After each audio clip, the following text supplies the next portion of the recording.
ప్రభువా నీ పరిపాలన దండమును సియోన్లో నుండి సాగజేయుచున్నాడు.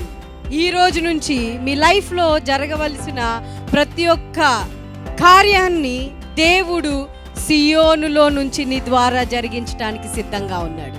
ఆమేన్. ఎస్తేరు ఆ రోజు నుంచి శత్రువుల మధ్య ఎస్తేరు మాటే శాసనంగా నిలబడి చేశారు. ఈ రోజు నుంచి మీ శత్రువులు ఏదైతే ఉందో, మీ శత్రువుకి రూలింగ్ పార్టీ ఎవరంటే మీరే. నీ మాటే నీ శత్రువు వినాలి. కూర్చో అంటే కూర్చోవాలి, నిలబడు అంటే నిలబడాలి. ఎందుకో తెలుసా?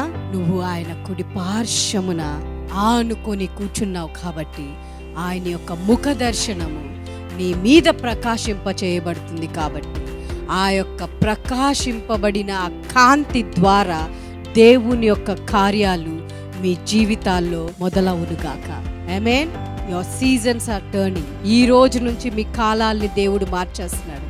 ఎలాగూ ఎస్తేరు యొక్క కాలాన్ని మార్చేశాడు, యూదుల యొక్క కాలాన్ని మార్చేశాడు, ఎలాగూ ఎస్తేరు శత్రువుల మధ్యలో రూలింగ్ చేస్తూ ఉందో, ఆ రీతిగా విశ్వాసులైన దేవుని బిడ్డలమైన మనము మన యొక్క కాలాన్ని మార్చుకోగలిగిన శక్తి దేవుడు సియోన్లో నుంచి ఆయన మనకు అనుగ్రహించును గాక.